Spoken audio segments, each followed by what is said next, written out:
लगता है कि हम अपने अगले सेशन की ओर बढ़ें, जहां पर हरीश रावत उत्तराखंड के पूर्व मुख्यमंत्री हमारे साथ बस जुड़ने जा रहे हैं। उनके साथ सेशंस को आगे बढ़ाएंगे, क्योंकि देखिए जाहिर सी बात है, अब तारीखों का ऐलान हो चुका है। तो कांग्रेस की क्या स्ट्रैटेजी है? हरीश रावत वो नहीं मानते हैं भले ही, लेकिन सीएम का फेस वो हैं। तो तमाम सवाल हैं जिनको लेकर हरीश रावत से हम बातचीत करेंगे। तो अपने सेशन की हम शुरुआत करते हैं। हरीश रावत जी इस वक्त मेरे साथ जुड़ गए हैं। मैं सीधा हरीश रावत जी के पास चल रहा हूं। हरीश रावत जी, बहुत बहुत स्वागत है आपका इंडिया न्यूज में। और सबसे पहले तो सवाल मेरा यही है कि देखिए, चुनाव की तारीखों का ऐलान हो चुका है, और सबसे पहले मैं ये जानना चाहूंगा कि कितनी तैयारी है आपकी उत्तराखंड में, और कितनी उम्मीद है आपको वापसी की?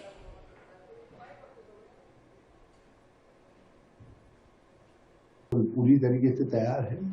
हमारे कार्यकर्ताओं में बड़ा जोश है। आपने देखा होगा जब चुनाव की घोषणा हुई तो हमारे कार्यकर्ताओं ने पटाखे फोड़ करके खुशी जाहिर की, मिठाई बांटी, क्योंकि कांग्रेस कार्यकर्ता ये समझता है कि चुनाव आयोग ने चुनाव की घंटी बजाई और ये भाजपा की विदाई की घंटी भी है। लोग इस दिन की प्रतीक्षा कर रहे थे। कांग्रेस कार्यकर्ता बहुत जोश में है।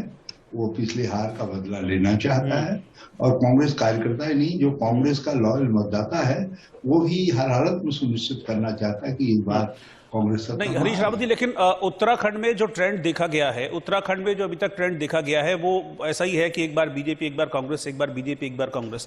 तो ये टेन्योर बीजेपी का था, लेकिन आम आदमी कह रहे हैं कि नहीं, इस बार कांग्रेस नहीं है, इसके बाद इस बार हमको मौका देगी उत्तराखंड की जनता आम आदमी पार्टी को। सपने देखना सबका हक है। और देखिए, 5 साल यहाँ के उत्तराखंड को समझने, यहाँ के गाढ़ गधेरे दिक्कत, यहाँ की सांस्कृतिक विभिन्नताओं को, भौगोलिक विभिन्नताओं को, और दूसरे लोगों के स्वभाव आदि सब चीजों को, जमीनी हकीकतों को समझने के बाद यदि कोई पार्टी क्लेम करे तो उसकी बात समझ में आती है। अभी तो इन्होंने सारा इसका भूगोल भी न नापा है उत्तराखंड का। और ये क्या उत्तराखंड वालों को ऐसा समझते हैं कि बिना जांचे परखे, बिना सोचे विचारे इनके हाथ में सत्ता सौंप रही है? तो ये बहुत ही गलत एस्टिमेशन कर रहे हैं और जनता के समझ का अपमान कर रहे हैं। रावत जी, कुछ दिनों पहले इस तरह की खबरें थी कि आपकी आला कमान से नाराजगी है, और शायद आप फ्री हैंड चाह रहे होंगे, इस बात को लेकर नाराजगी थी, इस तरह की खबरें थी, इनसे इनकार नहीं किया जा सकता। क्या अब वो नाराजगी दूर हो गई है? नहीं, मेरी कभी नाराजगी रही नहीं। आला कमान तो जो हुक्म हो हम तो उसको हमेशा मानेंगे, लेकिन कुछ व्यवहारिक कठिनाइयां थी वो मैंने सामने रखी। यदि उसको सामने रखना नाराजगी है तो मैं समझता हूँ ऐसी नाराजगी को शुभ समझा जाना चाहिए, क्योंकि हम जीत के रास्ते में जो चीजें, दिक्कतें कल पैदा हो सकती थी, उन्हीं दिक्कतों को तो मैंने बताया। मैंने कहा भाई, आप हमको चेहरा कहते हैं लेकिन सहयोग नहीं मिल पा रहा है, तो सहयोग मिले, सब मिल करके खड़े हों एक साथ, और तभी तो लड़ाई लड़ी जाएगी। तो ये सुझाव देना यदि बगावत है तो फिर तो बिल्कुल सब ठीक है। पहले भी ठीक था, कहीं कुछ बात नहीं थी। यदि कोई बात होती जी, कुछ बात होती तो खाली ट्वीट थोड़ी करता। नहीं देखिए, बीजेपी तो 60+ का दावा कर रही है। बीजेपी तो कह रही है कि 70 सीटें हैं उत्तराखंड की विधानसभा में, 60 से ज्यादा हम लेके आएंगे।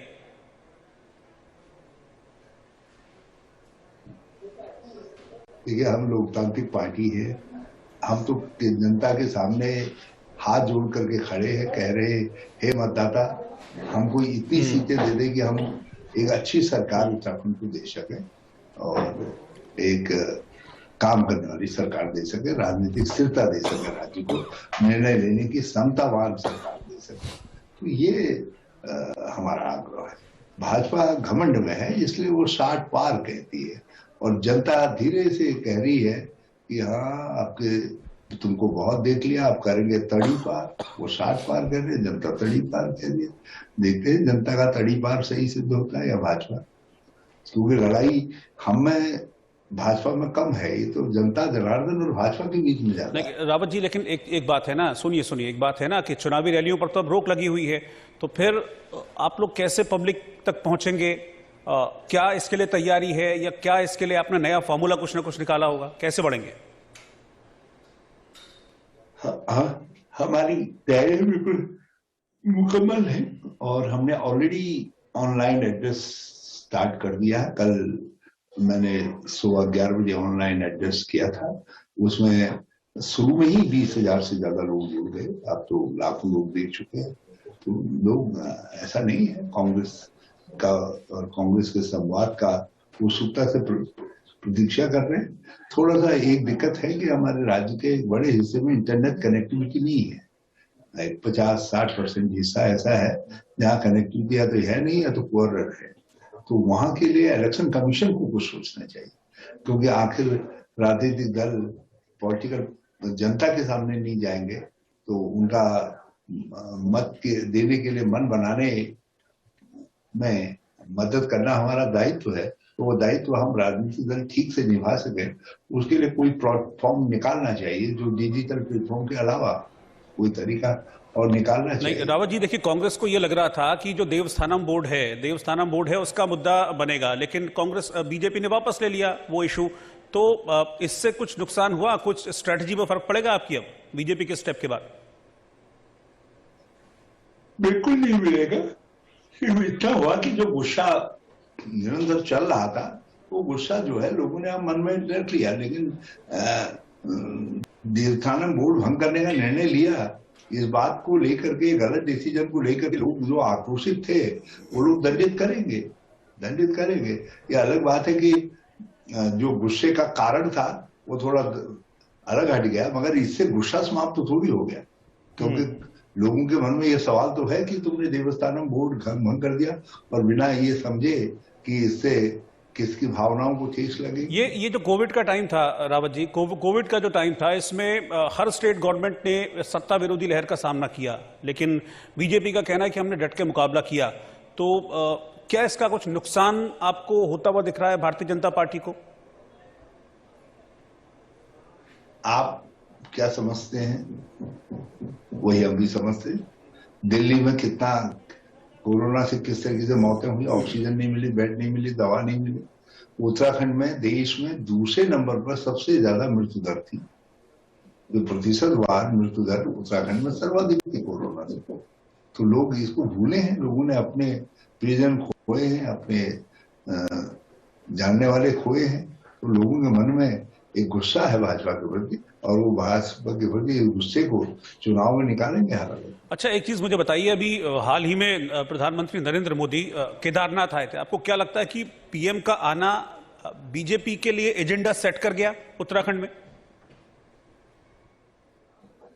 देखिए, केदारनाथ जी का आशीर्वाद तो सारे जनता जनार्दन विश्व के साथ, दुनिया के साथ, पूरी मानवता के साथ है। वही तो इस सृष्टि के धारक हैं। मगर भाजपा जैसे जो दुष्ट पार्टियां हैं उनको पनिश करने का काम, दंड देने का काम भी भगवान शिव ही करते हैं।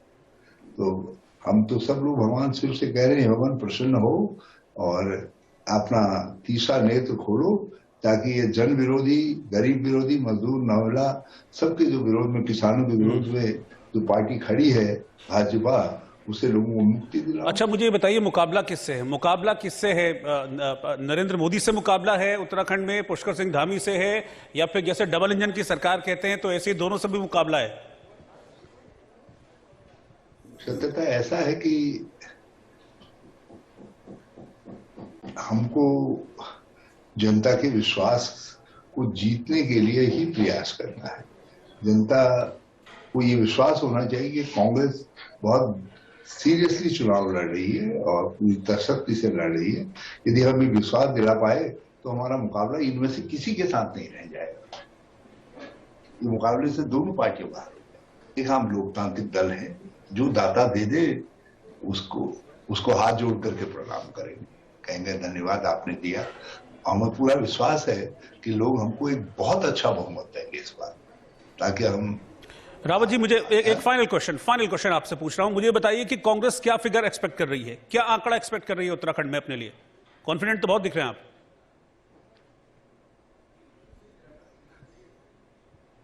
आंकड़ा, देखिए, आंकड़े से घमंड दरसता है, और घमंड जो है भाजपा को ही मुबारक हो। हम तो चाहते हैं हम शालीनता के साथ ही राजनीति करें।